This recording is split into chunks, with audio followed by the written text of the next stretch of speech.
Today's episode is brought to you by Hover. Please visit hover.com/wizard to get 10% off your domain name registrations. That's good.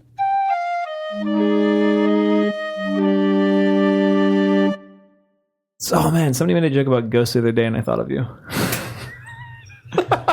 We're rats here. Was that bullshit? Is your microphone plugged in? There's a fucking dongle hanging out there. For player 4. Player 4. Press start, player 4. Think of the thing to say. Oh my god. Go press start, player 4. Nick Breckon's here.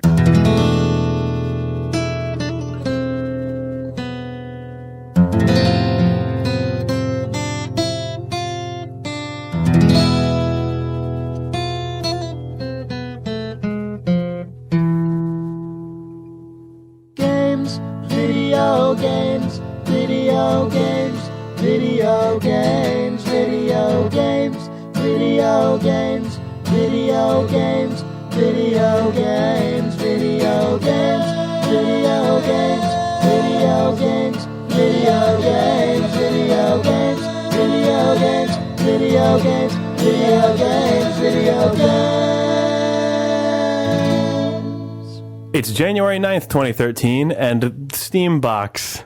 This is Idle Thumbs 89. I'm Chris Remo. I'm Jake Rodkin. And I'm Sean Vanaman. Sean Steambox Vanaman. That's what they call me. Is it? Yeah. Does that predate the knowledge of the Steambox? By quite some time. Huh. Yeah, that was your name in college. Yeah, Steambox when I was on the practice squad. Yeah. So are you excited about your namesake? I'm going to sue the living shit out of Valve. Oh, that's good. It. They've got money. But they don't have Steambox. They do, actually. That's the problem. Yeah. Yeah. That's Or do you mean they don't have you? That's what I meant. How was your New Year's? Your real New Year's? Oh, my Earth New Year's? It was good. Your Earth New Year's. Yeah, it was good. It was good. I enjoyed not recording this. Really? No, I missed it a lot, actually. I missed you. Oh. I missed you. Do we actually have anything to say about the real Steambox? I think it's a good thing. Sean Vanaman? I think it's a good thing. Both my practice squad career at the University of Southern California and that Valve box that's going to play computers games on your television set. It's really tiny. Yeah, it is really small. It's weird that, I mean, with the Ouya apparently actually being a thing that exists for real, and this being a thing, it's weird that we're in an era of, and then that weird NVIDIA, did you guys see that? Yeah. That thing, might be a disaster. That looks like that looks like the N-Gage returned. The N-Gage crawled out of the muck. That thing is designed for... But there's a lot of that stuff. There's a lot of little embedded system on a board. Yeah. Computer things. Like there's also, it's a way lower tech thing. Actually, it looks kind of like the Ouya. There's another kickstarted Android thing called the Game Stick that's not... Really? Game Stick? It's because it's just like, it's an HDMI thumb stick, basically. So you plug it into your TV behind your HD What does it TV. do? It contains... It plays like Android games? Contains embedded 3D hardware and an Android store marketplace and has a wireless controller that connects to it. So I wonder... and that one presumably didn't blow up like the Ouya did. It also is doing really well on Kickstarter. Is it really? Yeah. Not to the same degree as the Ouya, but it's doing well. Like millions of dollars? Yeah. Wow. Or at least hundreds and hundreds of thousands of dollars. Yeah. Crazy. That is fascinating to me. I wonder what that means. Like, what's funny is this X3i, which is the company that Valve has invested in to build the Steambox, was also on Kickstarter and didn't do shit, apparently. I know. Yeah. Then Valve swoops in. Yeah. We got this. Mm-hmm. Yeah.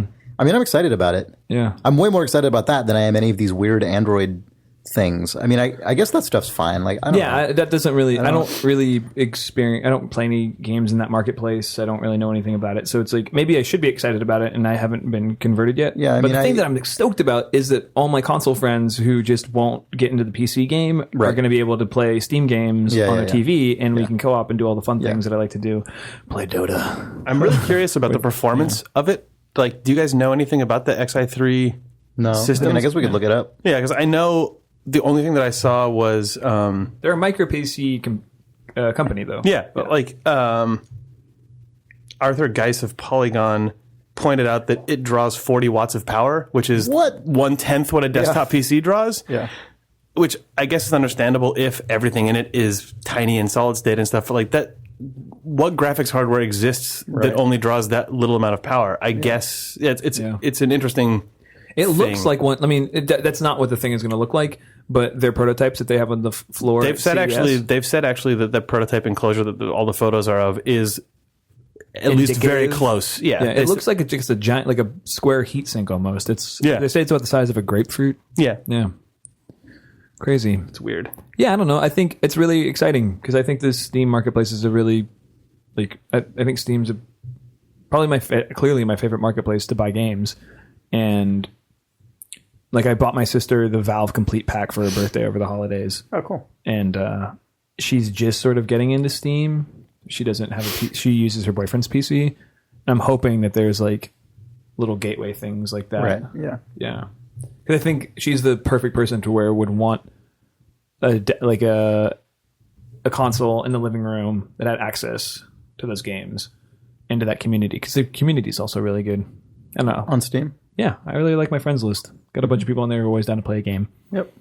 And I've also been gifted way more. Like, I've never been gifted a game on any other platform in my life. Yeah, I mean, is it even possible on console platforms? I guess maybe. So. I don't know. Maybe. Yeah. But like, I got in like a gifting. I guess the fact that we don't know that is evidence that Valve does it better because it's obvious, that it's possible. Because they're doing those like badge achievement things during the sales now. So one was like they had like a holiday badge for buying stuff from the holiday sale over this break. And one of them is like buy your friend a gift, which is awesome. Like just promoting that and stupid. I don't know, like whatever. Like if no, I know. I'm not saying it isn't. I'm always. I never know how I feel about that. You know what I mean? Yeah. It's not that I'm like, oh, this is terrible. This is a scourge. Whatever. I just don't know. Like I don't know. I can't. It's a fun experience though, where it plants in my brain. Oh, I'm going to do that and get that stupid little badge thing. And so I go through my list of friends, and I go, oh man, who have I really enjoyed spending time with this year or playing games with this year? And then I like click on a couple people, and then I look at their wish list and see what they want, and then see if any of it is something I would want to get them or is on sale, and you get it for them. That's really awesome. I don't know. I mean, so I guess the way I feel about it is if it's basically that, if it's the experience you describe, if that's generally speaking how that stuff is used, that seems totally fine to me. The point at which it feels like it starts getting problematic is if Valve gets to the point where it becomes sophisticated enough that they're just straight up like it's their achievement pyramid scheme. Yeah, right. Where because I mean, you could stuff.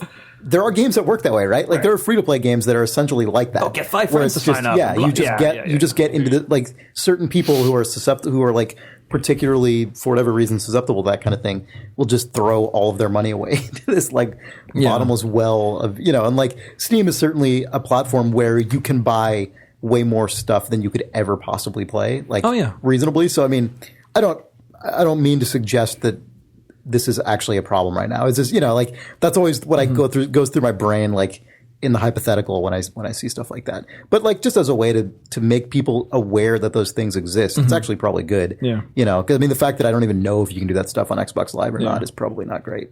Well, I don't know. I really like Valve's. I mean, even if it's completely capital driven, which it obviously is, I like the culture around gift giving in their games, both either in game or in external games. It's always couched as you're buying this person a gift, and also like in Dota, you can buy these gifts of varying sizes that just distribute drops to everybody in your game at that moment except you, which is funny. So it's like that's cool. Yeah, and people always lose their minds. They're always so thankful. Yeah, when you do that, when you do those things. Yeah, that stuff's really great. They just even their game ownership stuff is handled in a way that I think is different and a lot more gift and giving centric than a lot of other places. Like the notion of buying a second copy of a game doesn't exist in a lot of other places. The notion of receiving, like I always think it's cool when you guys may have just said this like 2 seconds ago. When you receive a gift on Steam, you either have the opportunity to add it to your library or just press a button to add it to your gift inventory and just re-gift it immediately if it's something you don't want. Yeah, it's really like the way they treat that stuff. Is there a game that's like the fruitcake of Valve gifts? Is there like the white elephant the ship? That one doesn't everybody have a copy of the ship? Everyone who bought the ship was given a second copy of the ship, so it's just like, what do I do? Yeah. This is like what resulted in. This is like in Diablo 2. Oh yeah, I was just about to say. Jordan became an economy. If Steam has a secret ship economy, right? I've got like 15 the ship gift codes. Those are actually worthless. Oh. You need to amass like 400,000 copies of the ship to trade. But that's exactly how it worked out in Diablo 2 with Stones of Jordan, though. Because an individual Stone of Jordan at one point in that game was like an immensely valuable, immensely rare. Like just having one of them a long, long time ago in that game was like really amazing. Right. But it got to the point where like duping was so prevalent that they were so commonplace that you needed just a fucking ton of them to buy anything. So I could totally imagine this just like, oh man, I'm jonesing for that Far Cry 3. Look, man, I've got 300 ships here. Just please hook me up. Come on. Give you 300 ships and 4,032 and that guy's like, portals. These ships, they're worthless. Like, I mean, just any Valve game is also by default included in that economy because they've just given them all away so many times. I've got this Worms 4-pack. 3 unused copies of Worms Armageddon. Yeah. Man, the ship was actually a good game. Did you guys ever play that? It was actually really, I really like the cool. look of it, and I've never played because it's multiplayer only, right? Yeah. I only played a few rounds of it. I played it like back when it came out. That's when I was. I played it a bunch with the Shack News community, and it was really, really fun. Like it was really good. It was one of those games that. How many people do you need to play? I don't know. We should set up. Yeah, we should set up an Idle Thumbs game. Let's do it. It's kind we of all like have it. It's like you're like the person who said, you know what? Fruitcake. Heat it up, a little butter on it. It's actually Squirt of really, honey. Squirt really of honey. tasty. Nutmeg. Best thing you've ever had. You're going to be really surprised. Really? Because I've just had that sitting in there. Yeah, I just got like 4 of those things in the kitchen. I don't know. Heat it up. No, man. Butter, Yeah, you got it. honey, nutmeg. Thank me later. It's actually really, so it's really fun. No, it really is. It's like it feels like a early progenitor of something like The Witness, or not The Witness. Spy Party. Yeah. Well, Spy Party is more sophisticated because it's got all that like really concerted effort to model AI behavior or like make human and AI behavior kind of interchangeable, sort of to the player's eye. This game is, I don't think there's any bots in it. I think it's all like, it's in that's one way in which it's, I guess, less sophisticated in that it doesn't try to model. Maybe it does. I honestly can't remember, but it's effectively a multiplayer game where you go around the ship and you're given a target and you have to find that person. So isn't everyone in it a potential victim and a potential murderer? Yes. Yeah. Someone is trying to kill you, but you're trying to kill a different other person. Oh, it's like that game Assassin that like ninth graders play. Yeah, exactly. Yeah, right. It's a computer game version of Assassin. It's like Assassin. Yep. And it's really good. I mean, because it's all humans, it just makes it interesting kind of by default, but it's just like it's a really well put together system that implements that, and it looks nice. Like it's pretty, it's attractive. And those guys made another game years later called... The original recording of this podcast referred to Outer Light's follow-up to the ship by an incorrect name. Technology has been used to rectify this error. Thank you. Those guys made another game years later called Bloody Good Time. And it came out on Steam like last year, and nobody noticed it or paid attention to it at all. That's the worst title for a game that doesn't do well. I know it. Yeah. It's also just a bad title. It doesn't say anything. Like the ship, at least... Like, it doesn't say anything about the gameplay necessarily, but it sounds like a thing. It's enigmatic. When you see the logo treatment of the ship as well, like it speaks very much to the style. Cool, it just looks like an old timey mystery. Yeah, they're not those guys who are doing that game that Steve backed on Kickstarter. That's like you, sir, are being hunted, or sir, you're no. Okay. That's the rock paper shotgun guy. Okay. Yeah, that's different. It has that same sort of like it's got a similar kind of visual thing. Yeah. That game looks cool. Where it's like lightly textured kind of polygonal stuff. Yeah. It does look cool. But yeah, the ship. Maybe Bloody Good Time. It's good. I don't know. Maybe check that out. But the ship was really, really good. Anyway. And everyone has it, so... Yeah, right. That's so Games of 2006 report. Yeah. Speaking of GIFs, and we'll stop talking about Steam GIFs. If you said of animated playing a GIFs. lot, if you want to play Dota, come to the Idle forums, find the Lord's Management thread, and ask for a beta key. Because everyone has them right now. People are I know flush. I have like a bunch of them. Yeah. So Valve if I dropped see a bunch of there, extra beta I'll send keys. you one. Yeah. But yeah, come ask for one if you want to play Dota. And then join the Idle Thumbs Lord's Management Consortium. Yeah, the chat channel is just Idle Thumbs, and we've been getting some really good games together. Oh, cool. Really, I gotta get back into it. It's been. We've had I haven't some really played good it ones. since We had a like really month, good one last night. My whole like holiday situation. I didn't have a computer with me. I didn't have, like, I didn't play any games. Jake said he would play up to 10 matches, which is just enough. Yeah. So we're going to try to get him. I don't recall putting a number 10 on it, but okay. I said you should play up to 10 matches. I'll play up to 10 matches. No more. And at 10 you will I'll play between 0 and 10 matches, apparently. That's what that actually... Up to 10. Yeah. Doesn't mean 10. I'll probably play like a match, maybe 2. I crossed over. I didn't cross over. You'll play 10 matches in binary.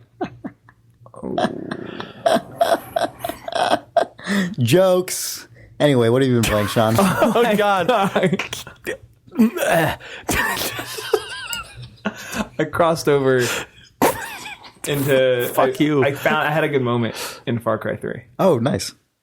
Did you notice they patched it so you can turn off some of that fucking UI they patched bullshit? it once and it was still broken for me, and then it's kind of... Oh, it wasn't broken for me. The patch I'm talking about is just you can go into the options now and turn off a bunch of the I went in and turned it all off and none of it went off. Oh, really? Yeah, but then I kept playing. I'm like, I don't know if there was another update or if just my system needed to clear its business. Do the master cleanse. Yeah. But now it's okay. I had a moment. I had a real Far Cry 3. I don't want to talk much about Far Cry 3, but I had But you had a legit Far Cry moment. I got through all the stuff and I said, fuck it. All I'm going to do is go out. What do you mean you got through all the stuff? I was like, I'm just done doing missions. I got through my last mission that I was... That you decided, you didn't like finish the story. Right. That I was just You said the world's open enough for me now that I'm just going to do it. Right. Yeah. So, I needed to do this last one that I was in the middle of just to get them out of my system. I see. And so I finished it, and then I said, I'm just going to go get any bandoliers and all the bullshit as I can possibly get. So I was just fast traveling between hunting grounds, essentially. Mm-hmm. And early in that... So you were having a load-up montage. I did that too. I did the same thing yesterday, and by the time I was done with it, I'm just like... Ugh. I'm so sick of finding... because I scale up my backpack, and then immediately I need a totally different kind of animal to make the next level of backpack. I know some people are bothered by me being bothered by that, but man, I think it's really silly. Anyway, go ahead. Oh, it was like early in my mission to do that. I went after the cassowaries, and as I was playing, Adam came in. Those crazy bird things. Yeah, that apparently are on the verge of extinction. It's cool. If you look on Wikipedia. I need a new grenade belt. And so they were standing there. I was like, he's like, what are you gonna do? I was like, I'm gonna kill these birds. And then I was like, I get injured on the left side. I'm like, ow! And the bird is just like kicking my ass. Oh, fuck! Ow! So like, bam, bam, bam, bam. I shoot him, and then like 3 more after me. I'm like, fuck you guys! Bam, bam, bam. And then I'm like, so I run out of bullets with my handgun, and I have a handgun and a sniper rifle. That's all I carry. And I was like, fuck! So I go to my sniper rifle. Boom, boom, boom. And like I run out of bullets with that. And then so I'm just like, all I have. It switches to my next available weapon, and it's Adam just cracked up. His hands, Jason's hands, come flying in the screen, and in one hand is a packet of C4, and in the other hand is a detonator. It's like, fuck these fucking birds. So like I'm like, fuck, I'm gonna run, and they're like hurting me bad. To the point I'm having to stop and hit Q to heal. Right. And then like, sure enough, a truck pulls up, and these guys are like, hey, over there. And I'm like, oh, God, no. And the cassowaries are still pecking at me. And I was like, fuck. So I'm being chased with this, like, a bomb in my hand and a detonator in the other, cassowaries, and then bullets flying over my shoulder until I found a jet ski. And I just jet skied away, and then a boat pulled up perfectly alongside of me as if it was merging onto a freeway and just unloaded on me with a chain gun. And then finally I just like had a high-speed water chase until I got away. And I went like, you got away? Yeah, I got away. Nice. But I was like, it was in a bad state. I had the whole red, like I was that sounds black and white. You didn't blow anything up at the end of it? I never threw any C4. In my brain in that moment, it was like being handed a bomb. Right. You know, as opposed to it being a weapon. Right. Oh, I got this bomb. Well, because what's funny about it is that unlike your character in the game, for you, it was completely unexpected. Like, you weren't deliberately taking out the No, right. This guy just goes, whooshunk. Oh, Jesus. I have a bomb. Stop shooting me.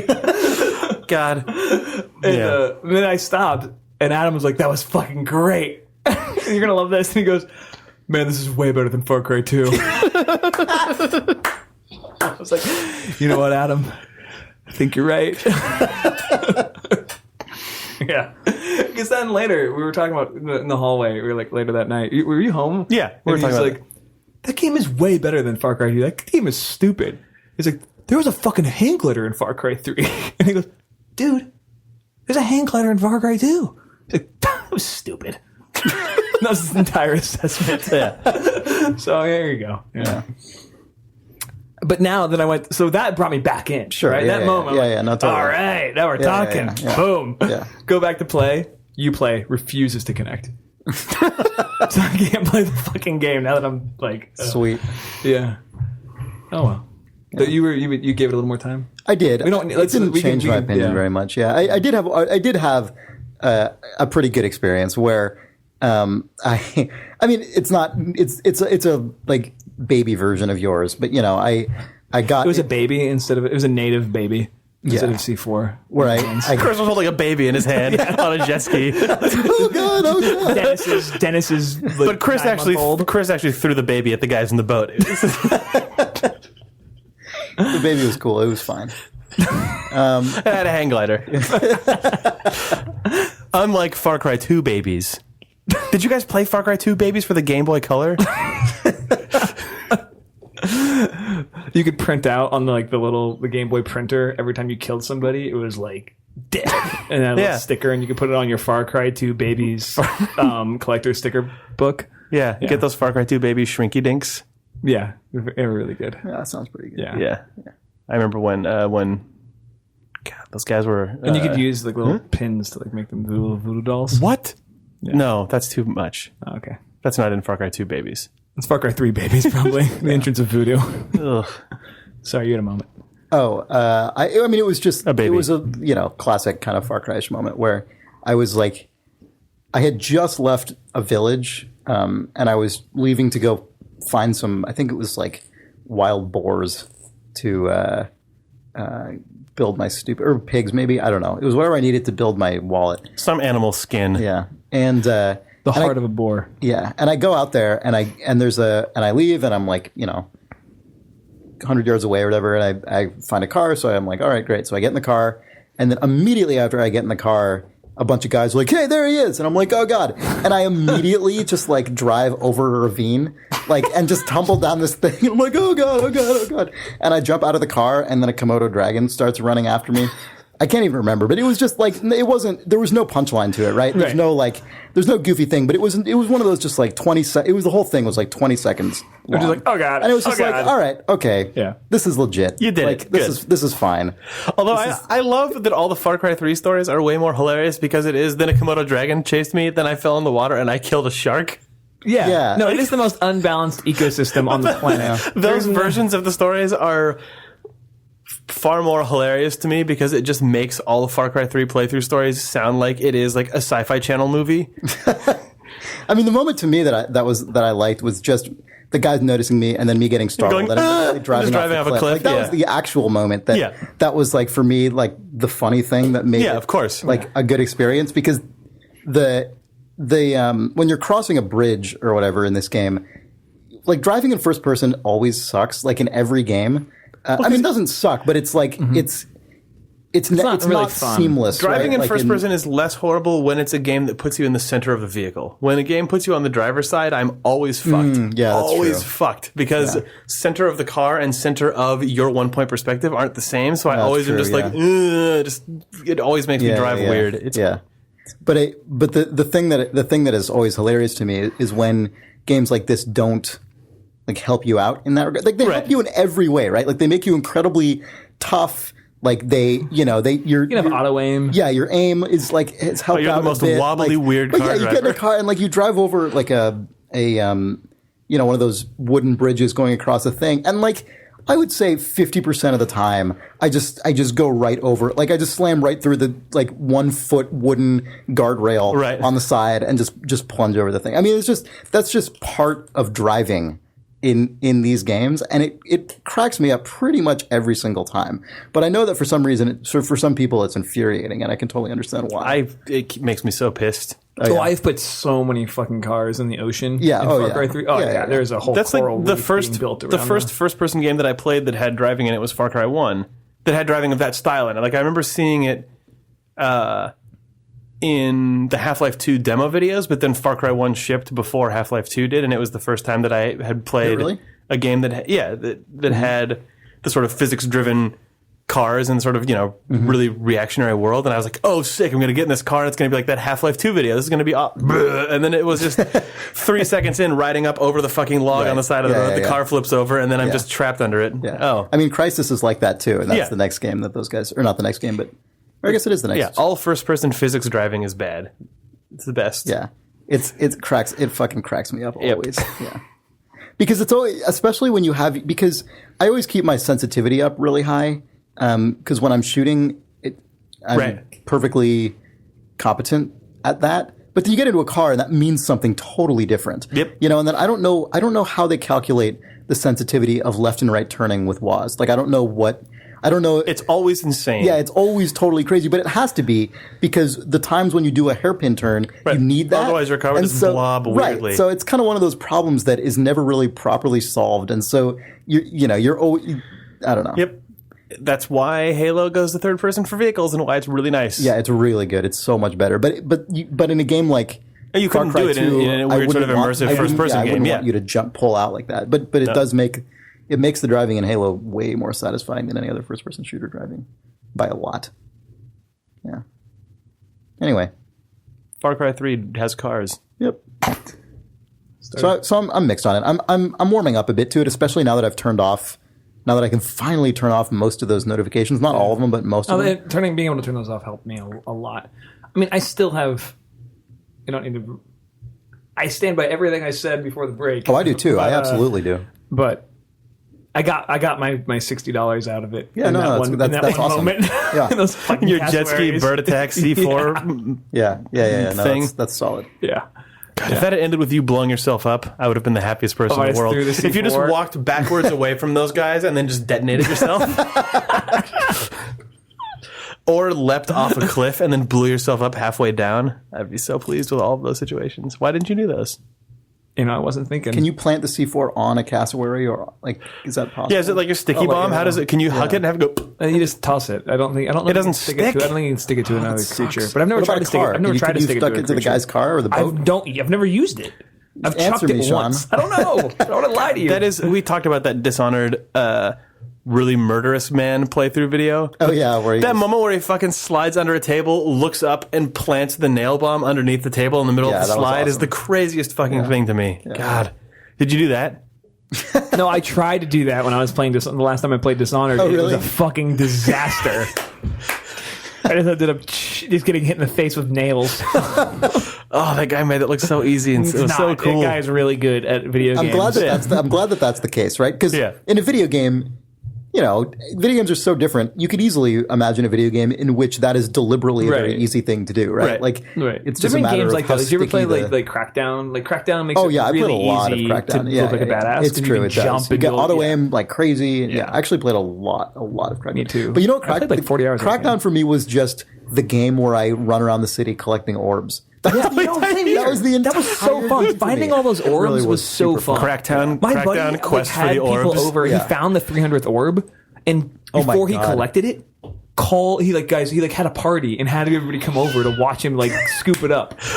Guys, I can see the orb right now. He's like, okay, it's on screen. Saving my game. I got 299, and I don't think I ever got the 300th. What? You still have your save game. You just gotta. You'll hear it. No, I don't even have that console anymore. I don't think. They had that very specific noise. Those orbs. I think Crackdown 2. I just didn't. Really I think that is every single person who ever played Crackdown 1 had the exact same experience. Yeah. But people played Crackdown 1 because it had a Halo 4 beta key. Halo 3. That's not why I played it, but I know that's. But I know that's or 2 even. No, it's Halo 3. Okay, 3. Yeah.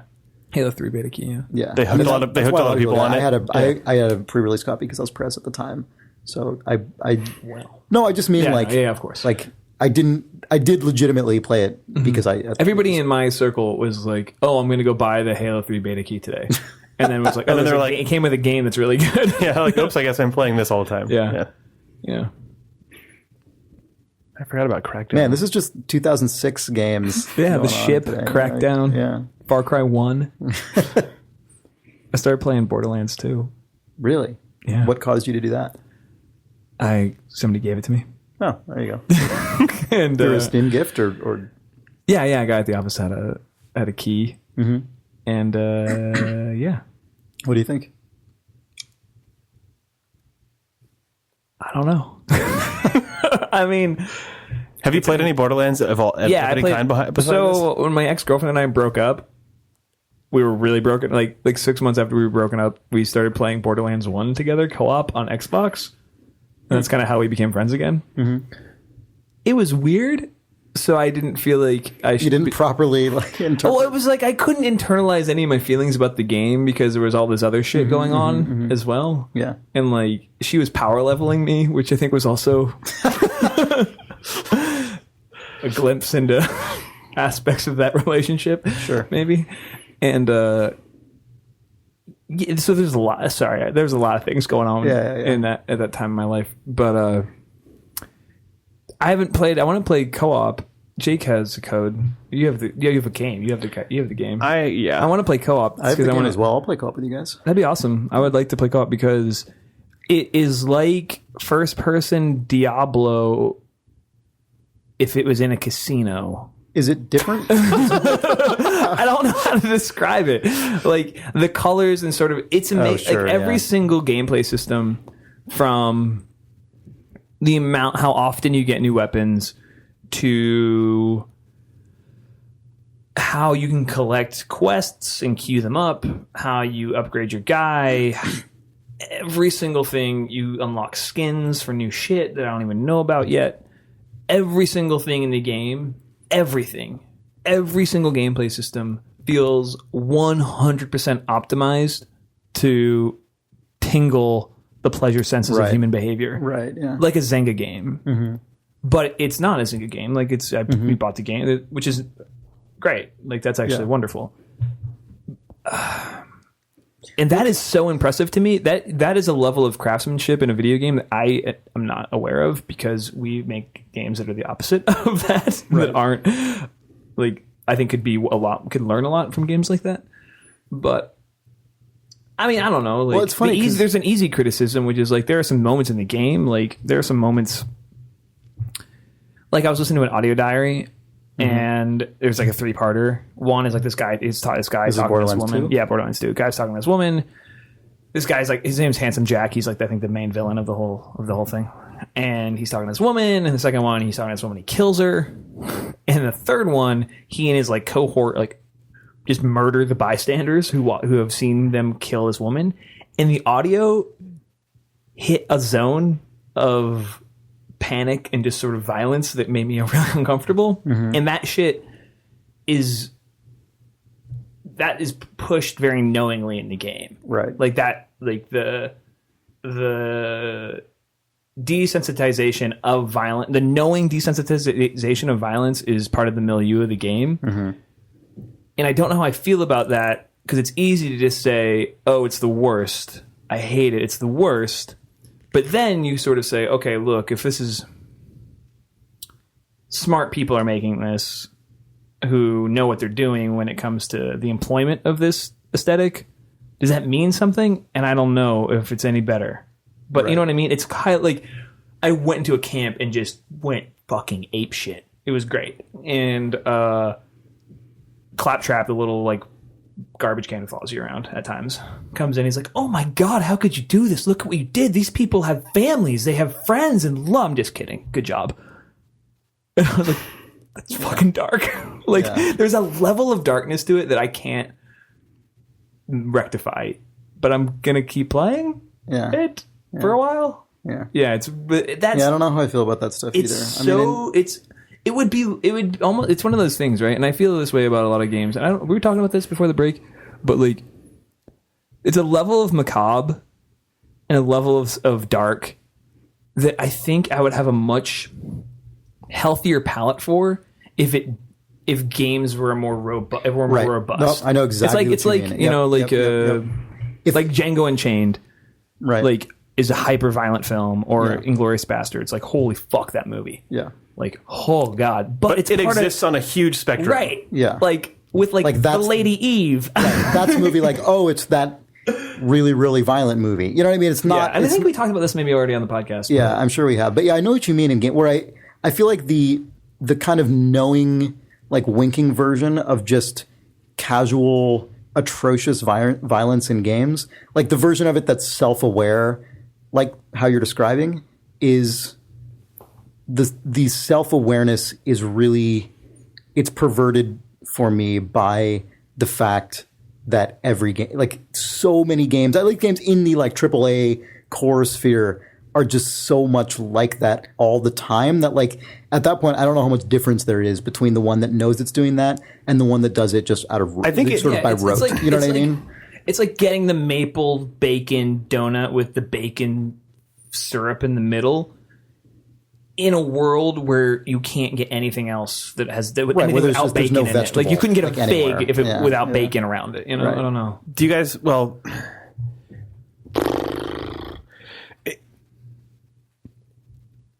I don't know if I entirely even agree with what I'm about to say, but let's hear it. That's fine. I don't know if I agree with half the shit I say in this. I know. I just the notion of the AAA space in games is definitely where most of the money is at this point, but it's not where the most titles are at this point in games. Games as a medium, like AAA, is a shrinking but increasingly vertical as far as money goes. Sure. Circle in the world of games. Mm-hmm. I think the problem is it's still people's primary association with what video games are culturally, but like in 2012, games like the content of Borderlands 2 are in the vast minority. It's 2013. Yeah, that's true, but the difference, the thing is though, the group of developers that makes that game just makes those games. It's not like they're also like the guys making Borderlands 2. Oh, maybe next they'll make, you know, like a weird Facebook game. I don't think that holds anything relative to other mediums. I mean, that's like saying, where's Michael Bay's art film? Yeah, I guess Michael Bay is Michael Bay, but also at the same time, but the people who Pain and Gain. Let's wait. Hold your tongue on Michael Bay. Maybe not Michael Bay himself, but like, I don't know, a production designer or like an actor or like what, like tons of people involved in movies will be making any number of different kinds of movies over the course of a couple of years.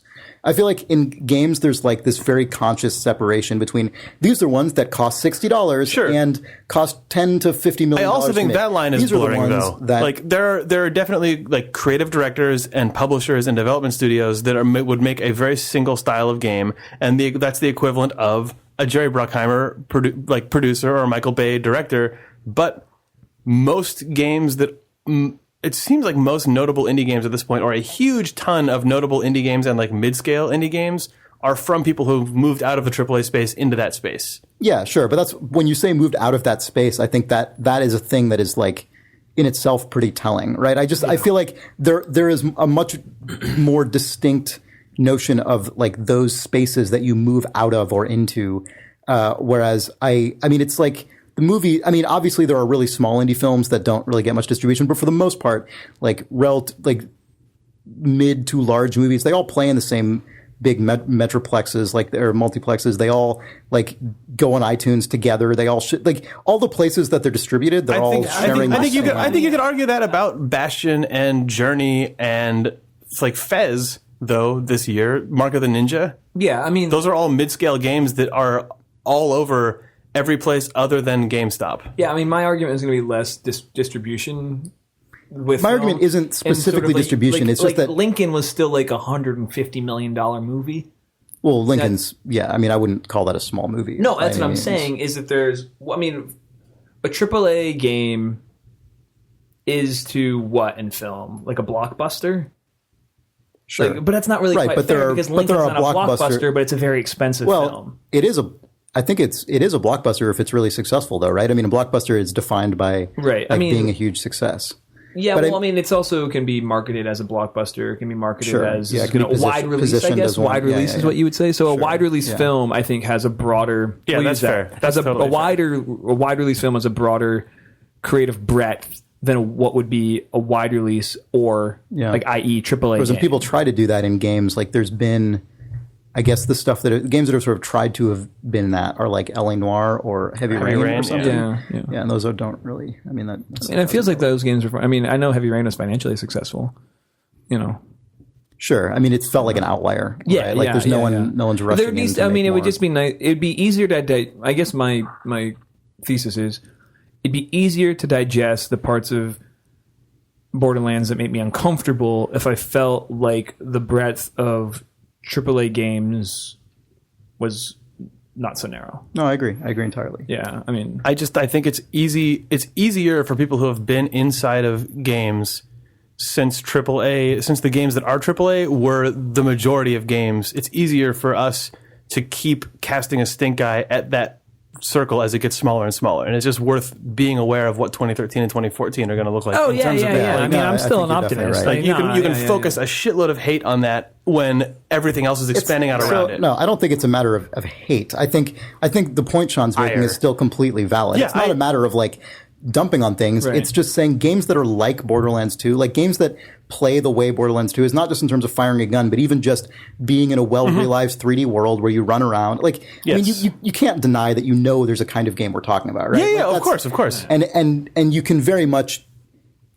people who play games like that, like if you're interested in a game like that, you're going to encounter a lot of a very specific kind of experience, even if you would theoretically be interested in a broader kind of experience, right? Like I have to assume a lot of people who would be open to games that aren't as violent as that, but are not necessarily interested in like a small 2D thing with this sort of weird indie aesthetic, right? Like I have to assume there are people who would be who have been playing AAA games for a long time, would be totally receptive to more stuff that is realized in a big, nice way, like a Borderlands or a Halo or whatever, but the game isn't just about killing everything all the time. No, I think people would buy a $50 million Gone Home. I think people would. Right. I don't think everyone's going to make it, but the point is, if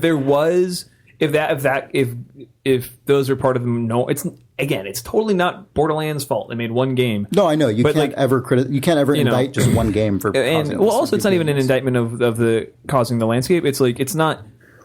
It's a game I would like so much more if I had another wide release or AAA alternative that wasn't in the same. I agree. There's also like it's funny like the audio diary like anecdote that I told started with a really cool thing, which was find the audio diary. Mm-hmm. And for me, I'm like, okay, God, like it's a huge fucking world. It's so huge, so I expected it to be in a certain place, but it ended up being like behind a house, behind another thing. There was a dumpster, and on the back of the dumpster, there was a tiny padlock that I shot, and it popped out and fell out, and it made the world, like, it did that thing with scale that I think is incredible, which is like, wow, I can see 5 miles over that vista that way. Right, and I literally just, like, manipulated a lock that was the size of an apple to break open and get this thing. Yeah. And that's cool. And I hope there's more aspects of the scale stuff in the game. Yeah, that's sort of, it's... But it doesn't have any of the systemic sort of like emergent narrative that you're going to find. No, I wouldn't expect there to be. Yeah. I mean, I'll be curious to play this with you guys if we do that, because I played Borderlands 1 for, a bunch of hours, and just for some reason it never, like all the things you say, I know what you mean, talking about how every part of these games is totally built around just like tapping that pleasure center. It has a Torchlight-esque nature to it. Yeah, but I didn't. It never hooked me ever, which is funny because I played like those games dozens can sometimes of hours destroy you of Torchlight 1 and like Diablo. Those games either work on me or they just do not at all. And Borderlands didn't at all. And it wasn't that I hated it or anything, right? Like it wasn't that I was like, this fucking sucks. It wasn't. It was just I never could grab it. Like it never grabbed me. I guess probably more accurately. Yeah. You guys never like held hands, right? But I was only playing it single player. I don't know. Maybe those games are fun. Maybe those games have a fundamental difference. When you're I've only played two. So I'll be curious to play with you guys. Co-oping that kind of game can make it a more extreme situation in terms for sure. In terms of the crave. Yeah. God, we should co-op that thing and stream it. That'd be so funny. That'd be really good. It's fine. It would just be me dying. No, but your buddies could save you. Oh, thanks. Yeah. And if you die, you're on a knee. And then if you kill something else before your timer runs out, you come back. Yeah. Which makes you feel really weird. Let's take a break. What? Let's take a break. What? Let's take a break. Let's take a break. Video game. Wait a minute. Jake brought a Diet Coke, a red Gala apple. It was a Brayburn. A Brayburn apple, and 4 hard caramel candies, hard butterscotch candies, and just laid them out in front of him and then consumed them all over the course of the meeting. Like I started to say, okay, we're all here to do this. And I looked at him, I was like, nice meal, Jake. Real fucking splendid. You're a grown man. I am a grown man. It was a Diet Coke. It was. Let's be honest here. Video game. Thanks to Hover for sponsoring this week's episode. They were recommended to us by Doug Tobacco, who you guys all probably know and love because this site wouldn't exist without Because him. you killed him in The Walking Dead. Yes, and you probably killed him in our video game. But we were looking for somebody, a good place to buy domains and a good way to consolidate them. Yeah, Hover's a domain And registrar. Hover's really good at it. Very clean, really nice. So if you go to hover.com/wizard, you can get 10% off your domain registrations and help us out and help them have business. Yeah, it's actually really great. It's actually really, really nice service. I'd honestly not used Hover before today, but I was really curious about it because But all of our domains. because all of the Idle Thumbs domains are hosted there at this point. Their dashboard is super, super clean. Like, I'm a big dork for nice web usability, and I have way too many domain names at other registrars that I will now honestly be moving over to Hover because it's so nice. Also, they do have all sorts of weird stuff that is cool and seems like a modern domain registrar should have, like really easy access to setting up your own email and weird URL forwarding and stuff like that, which was cool. Whenever you buy a domain on the internet, it seems like you're sort of going to get a virus when you do it. You're not going to get a virus. You know what I mean, though? You feel like you're on some sort of middleware. gross like that. It seems like you might, a pop-up might secretly have appeared underneath your browser window. Yeah. And then it like has. the moment I decline my browser, there's going to be a lady there on a webcam. This on loop. But not with Hover. Also, bonus best Hover fact, Hover is actually a subsidiary or a division of Two Cows. They're Two Cows. If you remember Two Cows So from like 1997. If you enjoyed downloading like old id Software demos and maps and cd-rom.com was down, you probably went to Two Cows. God, I was so happy to find that it was Two hilarious. Cows still exist and they're making good stuff. Like, it made me really happy. Like, apparently they built it too. It wasn't even like another company they bought. Two Cows built hover.com/wizard. I was really, I don't know. I thought that was hilarious. yeah, I was, it's maybe sad, but maybe the best that the thing that I was the most excited about was to see the Two Cows brand show up again. Yeah. Because Too long gone, Two Cows. yeah, I don't know, whatever. Two Cows, like my early PC gaming internet era memories of just like, oh man, I have the internet and a computer. I can download all sorts of crazy stuff. Yep. Like, Two Cows was like the place for all of that stuff for me, at least. Yeah. Which is really odd. But yeah, hover.com/wizard is Good place to go register. It's a good place to go register. On Goldblum.biz or... Yeah. Oh God, yeah. I'm going to just talk about that for a second but I'm going to couch it in the fact that we felt guilty about bringing it up. But the funniest thing to us and the most tempting thing to talk about, which I'll now talk about after disclaiming it, is trying to get you guys to buy a bunch of bullshit domain names using Hover in the way that people used to do back when you guys cared about Idle Thumbs. That's when Nick was here. Yeah, that's true. Nick. Oh. Yeah, when Nick comes back, When Nick comes back. the hover.com/wizard will go through the fucking roof. That's true. Yeah, it'll be, yeah. Do you guys know Fucknick.com, fucknick.ca. I think you can The get. Canadian version? Excuse me, Nick.ca. Do you guys know what Fucknick.xxx. That you can get on hover.com/wizard, which is hilarious to me. Do you guys know what Two Cows stands for? No. The Ultimate Collection of Windsock Software. Yes! God, they were so stoked the day they put those words together and it said Two Cows. Yep. They were so stoked. But yeah, domain registration stuff, they are really good at it. Recommended by Doug, a boss. Anyway, thanks for putting up Yeah. with us. Yeah, hover.com/wizard. You mean hover.com/.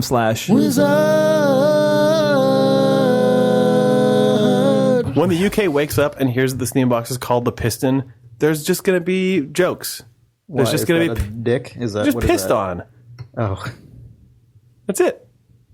The same people who made fun of the Wii the most, the Brits, are going to take a big shit on the Piston. You liked that, didn't you? I saw it coming out of your mouth. I said it and saw your realized what I face said. like it was fucking Christmas. I realized when I said it and then wished I could unsay it. Your fucking smile went from ear to ear. It's because He lost his fucking mind. Took a shit on the Piston. I was so sad because I saw that I was making eye contact with you and you knew that I was saying it, so I had to just crack a fucking idiotic grin. I'll go kill myself now. No, I won't. I'll register a domain name at hover.com/wizard. They make it so easy. Video game. Dude, do you guys remember like when it was revealed that iPhones like track everywhere you are all the time? Yep. And like when that was revealed, like the New York Times like digital R&D department just like made an app that just logs all that data on your phone, and you can like just install this app on your phone and go to the openpaths.cc website, and you can just look at yourself traverse the entire the world. That's fucking cool. It's really cool. I have it on my phone now. I've been doing it for like a week, and it's fascinating to look at. Just like it just basically becomes like a density map of San Francisco. I mean, you can view an animation of it in actual order, but you can also What's just cool look is at you can them look at it and all. go like, I never go to this one place. No, it's true. Go there. Well, when I look at my San Francisco patterns, it's like downtown, Soma, like Mission, Castro, sort of Haight, Fillmore area. God, your life is so much fucking better than mine. Nothing, and then nothing else. Like, right? Like, mine's just Richmond, Marin. Richmond, Marin. Yep. Richmond, Marin. Death. Once a week, boop the mission. Boop the mission. You'd be, I don't know. I think you'd be surprised. I'll get it. That Like, sounds really good. It's like this is what mine looks like. And it's I like that you just exist in one diagonal stripe of the city, though. this is where the trains go. That's what's fascinating about it, right? Yeah. Like this There's is a reason you never come out to the Richmond. the N goes out what the fuck are you here. doing in the sunset? Why aren't you hanging out with us? I was with Kirk. The Fuck you, Kirk. N goes around here. Like the BART goes down here. Like these are all the places I don't have to take a bus. Like, Seriously, it's really the reason that fascinating. only SFMTA is the reason we're not friends. Video game. Hey, we're back. Hey. Hey Jake, Oh, hey. What video game were you playing when you came to the office today? I was playing Perspective, developed by some DigiPen students. It felt like the latest in the kind of ongoing DigiPen game series of we really want to make the next Portal game. Valve, please hire us. From DigiPupils. Yeah, but it was cool. It doesn't make it not good. It looked really cool. Yeah, it was really cool. What's the score with it? It's you run around a world in 3D, and some areas of the walls and some geometry basically is textured blue, and some geometry is textured red. And then there is a little guy character. He's just a sprite who is rendered on the screen, and you can shift into a mode at any time you can see him where he will use the blue areas on the screen, like on the 2D plane of the screen, not in the 3D world.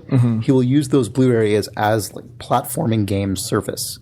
And then you switch to controlling him, and he like plays a side scroller in the 2D result of your 3D world, like at any given moment. There is a similar game to this called Contrast I saw it at the experimental gameplay sessions at GDC yeah, like that's a 2D 3 or game, 4 right? years ago. No. Oh. I don't think it is. Oh, maybe it is. maybe But I'm you move a thinking of a 3D light source around okay. that casts shadows on the wall, and those shadows on the wall become a 2D platforming environment. So it has this weird sort of combination of 2D and 3D space that's similar to this. Yeah, but, it sounds similar. But yeah, Perspective is totally just a WASD mouse-lit game. Yeah. I mean, it has like flavors of Fez in there, where you're sort of using. Yeah, you're using the same. You're using like space that you kind of get accustomed to thinking about in a certain way, and then you have to force yourself to look at it in a different way. It's really cool. It's very puzzly because, for obvious reasons, the geometry has to be constructed in such a way that it allows specific like 2D. An intersection of a 2D plane, like with that projection, to result in like a workable solution. But because it's a 3D world that you can run around in, and like you have mouse look, and you can very quickly move around, and it's just one mouse click to switch back and forth between sort of 2D mode and 3D you're mode. controlling 2D guy. Yeah, you can develop a really, really, really satisfying fluency with it. Which is something that I've talked about that a lot on this podcast. It's something I really like. Is when you can. Especially when it's an unusual system, right? Like it's one thing when it's just regular walk around, shoot a guy, and it works exactly the same as it does in every single other game. And maybe there's just guns are a little different or like whatever, but the system is the same, But in this case, where it's an unusual system, it's not one. It's like a Portal feels. Portal's like the ultimate example of that, right? Where it's an unusual kind of environment and set of systems in this world, but it's implemented well enough that you can develop an extreme fluency with it and feel really accomplished, like at this unusual mechanical space that you're part of. And that's the thing that is really satisfying about it. So you get to the point where you're like just really, really quickly, like, all right, turn around, click, move the guy. Like, he jumps over the thing. While he's in midair, I'm going to switch back to 3D camera, like reposition the world, switch back to the guy. He then continues falling and lands on a platform that now only exists because I rotated the camera around 90 degrees. And it's just stuff like that. You know, like when you play a bunch of, you don't even need to play a lot of it. I played for like an hour and I got through, felt like dozens of levels. You know, you can get your competency up really quickly. And it's just really fun. It's free. It's a student game. It's really cool. So you might as well play it. You played like 2012 was like the year of the puzzle platformer for you, at least the second half of it. I feel like you're playing a lot of platformers between Fez and Mark of the Ninja and. Yeah, Mark of the Ninja. Yeah, I guess so. Those are it pretty much. Yeah. Sorry, I was thinking of Shadow Physics. I think not. Okay, yeah, I have played Shadow Physics. Anyway, sorry. Yeah. Yeah. I mean, it's cool. You might as well play it. It's free, and you can get it. The nice thing about it, this goes along with that fluency thing, but like, even though it's kind of high concept and weird, you know, just relative to a typical platform where you just run around, or a typical first-person game where, you know, where it's obvious what you do, if you can pick up, because it's the number of interactions is so limited. Like you're doing it's one of those cases where the mechanic is very straightforward once you get the hang of it. And so it's all the breadth of the puzzles comes entirely out of the level design, you know, and so you can pick up mechanical fluency really, really quickly. And so then from that point, like, it's just a matter of solving the puzzles themselves, but like the physical interaction with the world gets really, really second nature, right? You know, and that's really fun. It's really cool. So, yeah. Just a fun little thing to play for free on your computer. Yep. On your computing device. On your computing device, specifically on your Windows computer. That's the only computing device that will play it. Right over the break, I played so many. I like finished up all my IGF sort of responsibilities, and also congrats to Brendan Chung of Blendo Games for his IGF nominations that came out today, and also Steve for. Well, they both got one, and it's in the same category, right? Yeah. Narrative. Yeah, right? They got honorable mentions and some other stuff. Idle Thumb's Battle of the Narrative. Yeah. They'll probably they'll kill each other. They'll both win. Or both win. Yeah. I don't think that's actually what's going to happen. Well, it'll tie, and then we'll just discontinue the narrative award forever. Didn't they just create that one this year? Yes. Okay, so that's going to be a problem probably. Yeah. It's first and last year of the narrative award. Wow, big time. And Car Life is in narrative too, so this is a heavy hitting first year of narrative. It was fun. I was a narrative juror this year, and the conversation was great. It was a really cool group of jurors, and it just ends up being one giant email thread. I'm sure you guys have done it, so it was fun though. It was really good. Lots of really great stuff. Actually, so this is a micro story, but through the IGF, I downloaded this iPhone game called like Zombies Run, which I think people were talking about a while, maybe 6 months ago. Which is wasn't that a Kickstarter game? Yeah, it was a Kickstarter. It's inspired by like Runkeeper and that sort of stuff, but it has a weird metagame. Yeah, it's a fitness game where. So I went on a run the other night, and for the first time, and I went at night, and I went in the park. Which instantly, when I do that, I put on a hoodie, I put on a beanie, I put in like my iPhone headset, I put my hood up, and I just try to look mean because Golden Gate Park is scary at night and really fucking dark. So I'm listening to this story about like being in a helicopter crash over like a zombie infested area. It's really fucking good. Like the narrative is this well written, and it's really that's cool. Really like well voice acted. And you're running, and it's like, there's some baddies over there, hurry up. So like I run a little faster, and it's like, sweet, you got them. I'm like, awesome, good. And then I start hearing these growls, and somebody's like, zombies are 50 feet away. I'm like, fuck. And I'm just running down the middle of the street in Golden Gate Park at night, and there's no other cars around. And so it's like 40 feet away. It's like, fuck. It's like 30 feet away. It's like, don't I take a hard left? And it's like 30 feet away. I'm like, okay, thank God. But I ended up getting eaten, and then you lose your shit that you found while you're out there if you die on that run. Yeah. So like 9 minutes in, I died. And does that make you just not want to run anymore? No, you keep like my music's playing, so I'm just like, okay, that's over. Game's over now. But then if you don't die, when you get home, you have the supplies that you found that you can then like dole out in your camp. How do you keep yourself from dying? Is it actually run faster or like just changing your route? I think it's you change your route. It's really, I've only played really one. Strange. Yeah, well, you can turn that aspect on or off in case you have your own path you want to go. But I was like, I'll turn it on and play the whole game. Yeah. Play it the way it's supposed to. So you just look like a psychopath, I think. But anyway, I thought I'd share me just cool. running in the dark. It's also fucking scary. Yeah. It was really frightening to intense. play. It was like it's already scary enough to be in the park, as Jake knows. Jake was followed by a homeless man in the park one night. Told the story. But anyway, the IGF was an awesome experience. I'm so happy for Steve and Brendan, everybody. Roger, what's that guy's name from Carlos? Richard Hoffmeyer. Richard Hoffmeyer, yeah, awesome game. A lot of great games nominated. Yeah, it's a good IGF this year. Mm-hmm. It's almost always a good IGF. And also the top 5, the grand prize winners are all available to buy today, which is really cool. Hotline Miami, FTL, Cart Life, Kentucky Route Zero came out today. Mm-hmm. And I'm forgetting one because I'm a douche. But it's good. Check it out at IGF, I guess. Wherever that is. Just Google it. Oh, it's... I don't remember what it is, it's hover.com/wizard. Do you want to do some reader mail? Yeah, let's do some reader mail. So this is Saul Alexander, who writes... Oh, it's at igf.com, actually. Duh. And also, Brendan Boyer did a fucking amazing job running this shit. Their back end is incredible. I know that wasn't him, but he obviously organizes the whole thing. That dude works tirelessly, and it's awesome. It's really cool that he does that. All right, so Saul Alexander says, hey guys, I'm going to cheat and ask 2 questions. The first is for Sean. You talk a lot about how your college studies force you to work out your writing/creative process. As a writer and game designer, I've been struggling with this for a long time. Could you go into more detail about what you experienced in this regard at college and what the final result was in terms of how it helps you work and understand your work? Yeah, I mean, it's pretty simple, actually, which is just fucking do the work. It's so easy. That sounded really aggressive. No, that's what I had to tell myself, because I got really bad grades when I first went off to school, and every single writing class, especially I was in, everybody was better than me, and probably still is, to be honest. So that's demoralizing, right? So you're around 15 people plus a professor who's accomplished, who are all better than you, and you're supposed to just go home and write every assignment and also be ready to prepare your story for whenever your week is to prepare your story. And you're going to slack off and you're going to procrastinate because it's easier to when you have the internet.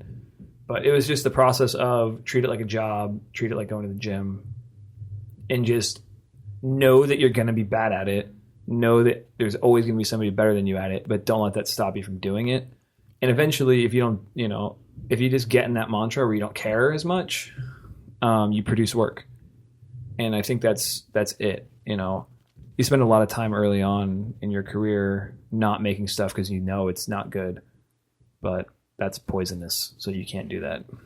And I think that's the whole thing I got out of education, because otherwise they just send you home and take your money. So when you're doing it on your own, you don't have those pressures. Sure. But I think that's the process, And I mean, like we have a small writing team now at Telltale, and working with the people on the team, especially who are new, there's a lot of that. It's like, just put it down, just get it down. Trust that, like, if it's not good, we'll make it good. Just get the work down. And it's hard for, I think, at all. It's even hard for me now, actually. But yeah, I mean, I think that advice is good, not just for writing, but it's good for music. That's good for iterating on a game design. Just get something down. Mm-hmm. So my second question is a response to your Far Cry 3 discussion at episode 88. Did you guys read the crazy interview that John Walker of Rock Paper Shotgun conducted with the writer of the game? I'd be fascinated to hear your responses to the claims he makes about what the game is supposedly about. What's especially weird is that even after this interview, RPS declared Far Cry 3 its game of the year. Thoughts? Anyway, keep up the good work. I'm hooked. Cheers, Saul Alexander. Yeah, did you guys see that interview? I saw the interview. I don't have any thoughts on RPS saying it's their game of the year. No, I don't have any thoughts on that either. But the interview was bizarre. Did you read it? Yeah. It was one of those interviews though where I read it and then I had to jump ahead and be like, wait a second. And then I didn't, I started sort of like backing away from it while I was reading it less and more. I wasn't like going deeper and deeper. I kind of kept jumping sentences like, no, hold on. Yeah. I got kind of uncomfortable reading it a little bit. Yeah. It was a little uncomfortable. I don't know. But that's what made it fascinating, though, right? It was really fascinating. Like the writer of Far Cry 3 is like so intent on how misinterpreted his game is and how there's just. I remember there was some good discussion on the Autothumbs forums about it too, and now I can't remember any of it, of course. But Do you remember there was some really good discussion. So people were talking about like it was intermingled with people being mad at us, so it was hard for me. Yeah. There was that guy who had it was a weird and interesting suggestion, but the idea of representing your main character in the UI. Yeah, I thought that was cool. Say that again. Who was Breckon? Maybe I don't want to remember somebody who wasn't one. Yeah, but somebody on the forums had the idea. You should repeat it. I don't remember the details of it. Oh, well, anyway, his idea was just if the transformation of the main character is so key to the development of your story, you never see your main character in this game. So like, it's hard to carry that. For that to carry any weight, and so what if you just pulled a Doom? Like, is that just, what you're saying? No, or just in the menu when you go to load your save? His suggestion was kind of it was basically a band-aid where he said this won't actually solve core problems, but if the game's really about that, maybe the first thing you should see whenever you start up the game is just the current state a really nice looking real-time render of just your guy looking like a guy, and then by the time you get to the end of the game, he's just a fucking fucko.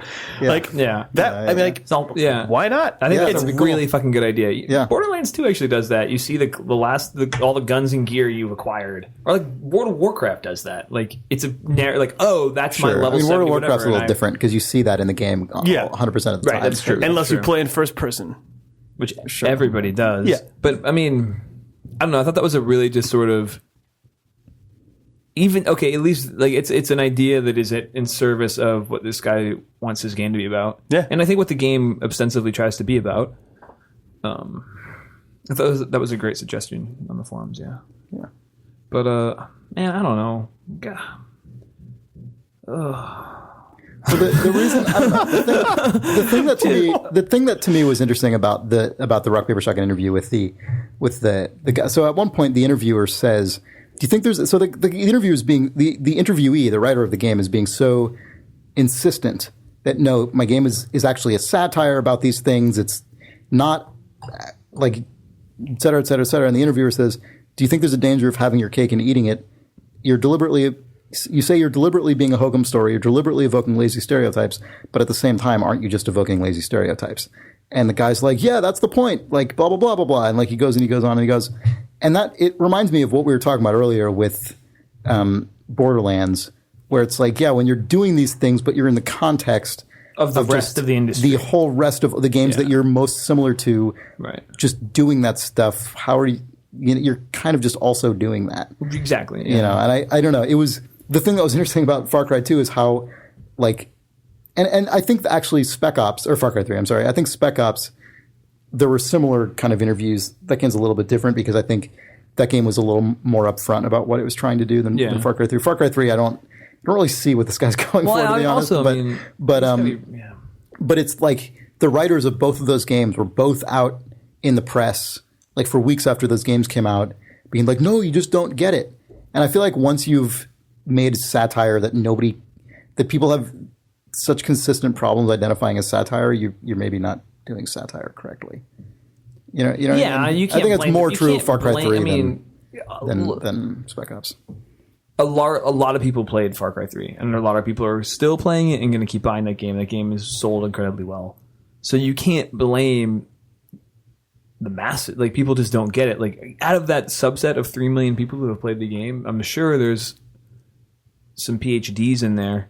You know, like, even the people who are even the press, I think, there's a lot of the Rock Paper Shotgun guys sharp critical studies. Yeah, that's guys. what I'm saying. There are a lot of sharp critical studies minded people. So you can't just say, like, what do you expect us to do as an audience? I guess. Yeah. Like, I don't know. Apparently enjoy riding around on a jet ski with C4 in your hand. I did enjoy that. That's what the game's actually about. That is what the game actually enjoy that unironically and free of all satire. Drive your Jeep off a cliff, get chased by a Komodo dragon, and then kill a shark. I mean, honestly, that was a big part of my criticisms last week, right? Was that I wish the game had just committed to being that. Right? It's like the same thing I feel about like Just Cause 2 or something, where there's so much just amazing, hilarious, awesome stuff in that game, but you kind of have to wade through this like really unenjoyable campaign to That's how I feel about every open world game that has a campaign, though. Yeah, no, I know. Like, yeah. All right. So Danny Arthur says, actually, really quick before that, sure. Yeah, I want to ask both of you guys, because you've played more of them than me. Am I a crazy person in thinking that all open world Rockstar games would be better if they just let you explore the fucking world from the get-go. Why don't, like... If they just opened up all the islands of... If they didn't lock off. Yeah, if you played San Andreas and the first thing that you could do if you wanted is just fucking drive to Vegas. I totally agree with you, yeah. Why? Yeah, I don't know why they blocked that stuff off. It's so Well, it's because weird. they want to get you through the story. But you still have the big dot saying there's story over here. I'm not saying it should be that way. I'm saying that's why they do it. Yeah. It's so frustrating to me. Yeah. I would buy and play far more GTA games. If you were Nico and you got off the boat and the first thing you did in the first night you were in New York is like, I'm walking to New Jersey. Whatever though, No, that's great. I personally first night for that immigrant. I would put exponentially more hours into those games. I would buy so many more Rockstar games if I knew that I had the ability to just immediately experience all the things that are in the game. Because we've all, as a culture, played enough GTA games at this point. You know what game actually or enough first-person shooter problem games. with Red Dead? Because I had a horse, I had most of this area, and I knew it was structured the exact same way as GTA. I had to take the ferry to get to Mexico and that stuff. But like, there was something about the initial area of Red Dead is huge though. Whereas like you get that first island of Liberty City in GTA 4, you know all of it fast. It's also like I can get across. It was so hard. It was, you know what I mean? I think that has you get a car in GTA 4 in like 5 minutes though. Yeah, I know, but that makes the area feel really small. So why can't I get to the next area? Yeah, you know. Whereas in Red Dead, you're on that horse. The travel time before you hit the extent of the world is long. Yeah. Anyway, whatever. No, I agree. So Danny Arthur says, I used to be the type of gamer who would totally devote myself to one game at a time. Lately, I've been finding it more and more difficult to find a game that sticks with me, and instead I rapidly play many games but get little enjoyment from them. Play Dota. I don't know if Steam sales and used game sections have devalued gaming experiences for me, or if I'm just getting older and enjoying games less. Have you guys had a similar experience, and if so, how did you overcome it? Let the podcast I haven't overcome it. Yeah, I haven't overcome it either. Play a lot of Dota. That's actually been me for probably the duration of this podcast. Like that changed. You mean ever since we started Battle Thumbs? Ever since we started, like I've been like that and feel incredibly guilty about it since about 2008. Like 2000, I played the most games in my life from probably like 2003 to 2006 or 7. Mm-hmm. Just like GameCube, Xbox One era, like and sort of the dawn of Steam. My life was video games, but then that's what can I say? My life was video games. This is Jake Rodkin. But Jake Video Games Rodkin. It's been years for me because I now have the reputation on this podcast for being the person who doesn't play video games. I actually purchase and play a fair number of games, but I only end up playing them for the first like hour or two before I end up losing interest, and then I feel like a bad person. Do you think one is you have a much fuller life. You have a lot of work responsibilities. Like you have a girlfriend, you have all your life is going on. Or B, your computer shuts down after 90 minutes. No. It's none of those things. It's not that. There's for me personally, there's very few games that actually grab me right out of the gate. The other thing is like I was saying with GTA, I'm a person who's played a ton of games in my life, and I would like very much to play a game and immediately have it let me engage with it, but games really actively don't do that. So the stuff that I end up getting hooked on is things like occasionally a multiplayer game. I played a ton of Team Fortress 2. I played a lot of Super Meat Boy. I played like Valve games are very nice about just dropping you into the game. So I ended up playing like a ton of Portal, but like it's tough. The 2 hour hurdle in so many big budget games. Even things like Dishonored. Dishonored gets you in quick, but not super quick. There's a lot of waiting for guards to crank open doors and talking to little kids, and just like I already know how to crouch, and it makes me feel like I'm an asshole, and I probably am because I'm not willing to engage in that stuff. There's still a minimum of just like an hour you just need to put your time in before you can even, and like an hour to spend doing right? Like if you are going to be reading a book or watching a movie or something, like you're not going to be spending an hour just settling into your chair. Unless you're reading Lord of the Rings or the Bible, your first hour in any other medium is just you're engaged in the content, and it's really tough as someone who loves video games and who wants to play them, but knows that now the sentence is getting weird. Doesn't have the time to like dedicate an hour of my life to sort of nestling in and getting engaged with it. It's very frustrating. Yeah, I mean, this connects to something I was saying. This connects to a thing I was saying about perspective, kind of actually, and this open world thing you were talking about a second ago, which is that once you've played enough games, there's a certain kind of game, like set of games that you just have a fluency in. You just know how to do the things. Like, you like I was saying about games where you run around and shoot, like, you know what that is, right? Like, maybe this game is a little bit different. The jumping in this game is a little different, or the guns are a little different, or whatever. But like, those are all things you just straight up know how to do. You don't like. It's understandable that a developer would want to.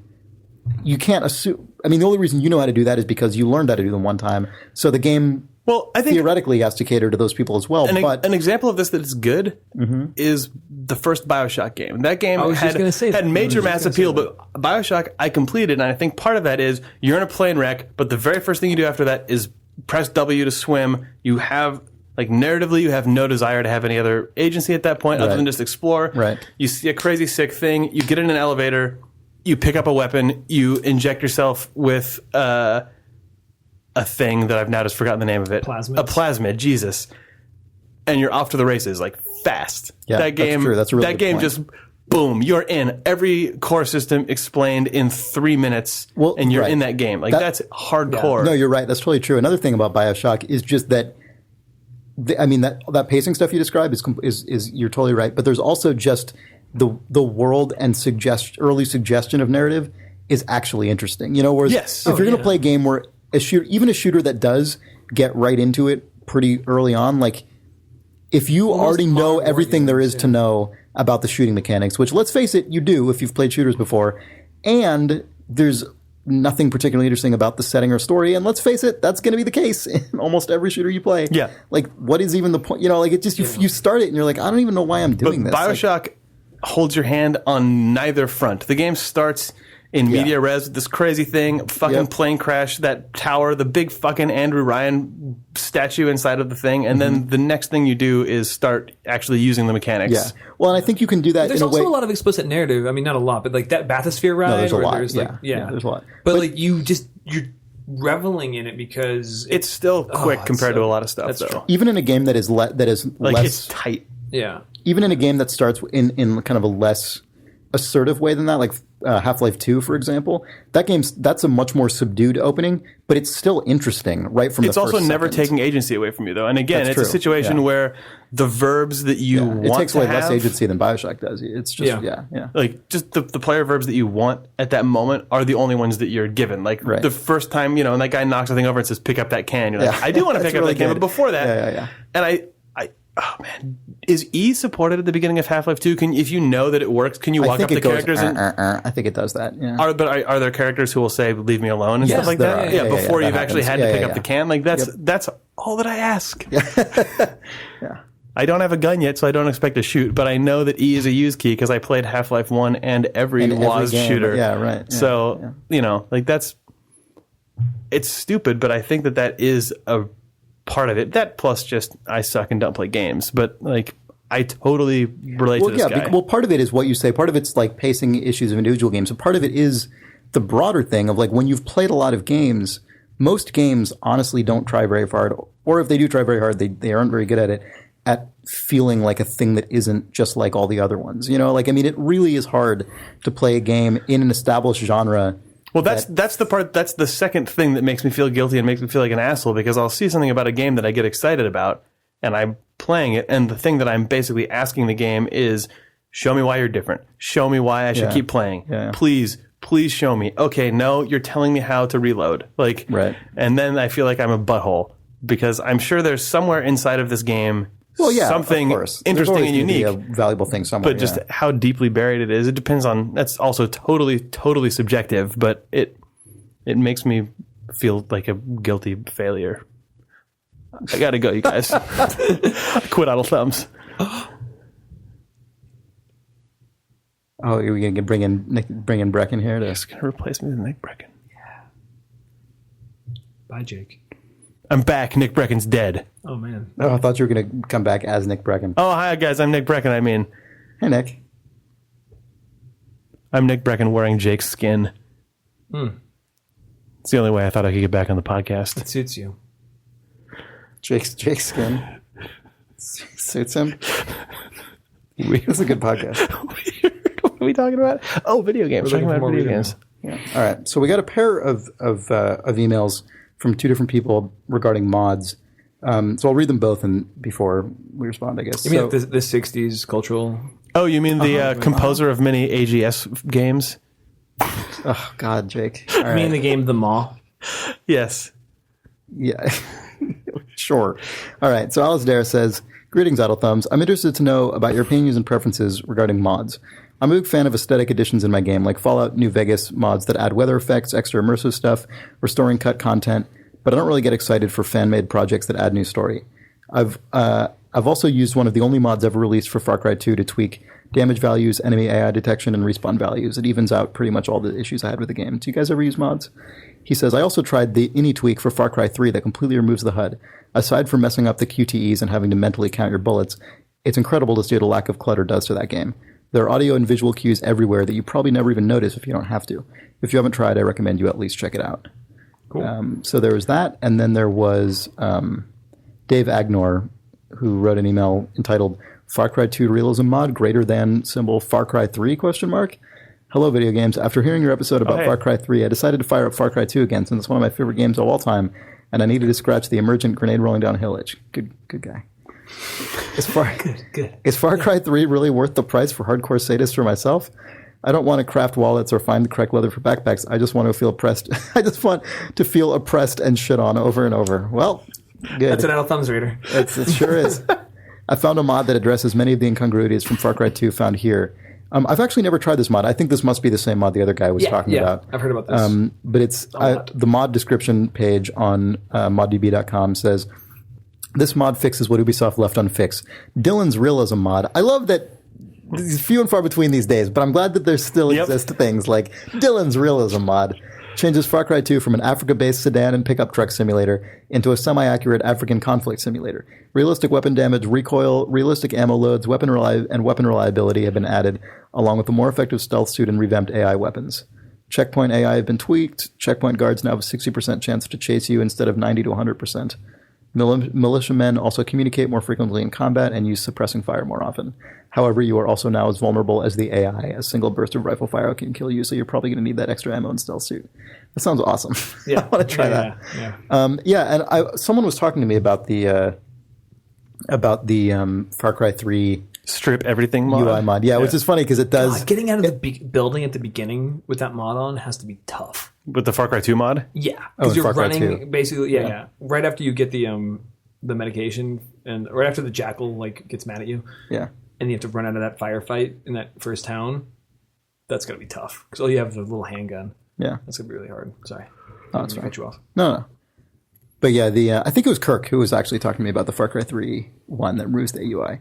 He was saying it's hilarious because, as the guy in the email says, it just makes QTEs unplayable because it removes all. It just doesn't. You don't know what UI. Button you're supposed to press. Yeah. But I can imagine. But he was also saying there's all. It's funny actually. This email is very similar to what Kirk was saying to me. But there's all kinds of stuff that they actually did build into the representation of the world itself that you just don't have to pay any attention to because the game is constantly shouting all this stuff in your face. Just weird AV cues that are in world.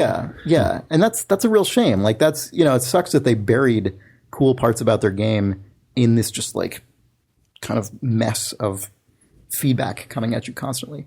But I kind of want to give that a shot. And that Far Cry 2 one. That sounds fascinating. As far as the first question about types of mods, I have the basically exact opposite taste to that guy who wrote in. Yeah, I kind of do as well.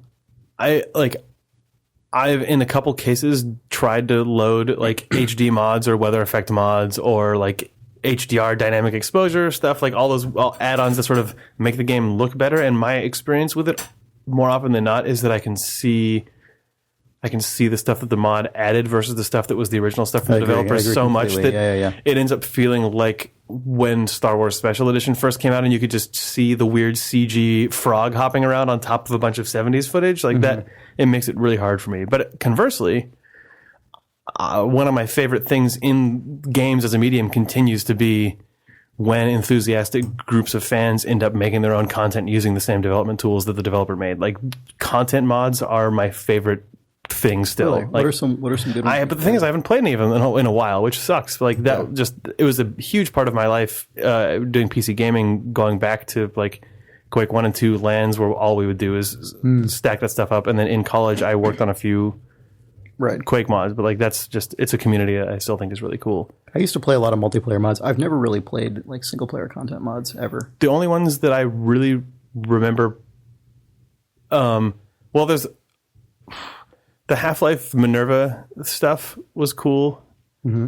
There were just these fan made Half-Life 2 campaigns. Research and development. Oh no, that's a different one. Research and development was one, and then then Minerva Metastasis or whatever that was called. Yeah. The other Half-Life mod that I've played recently that I have mixed feelings on, but thought was really fun in its own way was the Stanley Parable. Oh yeah, that was great.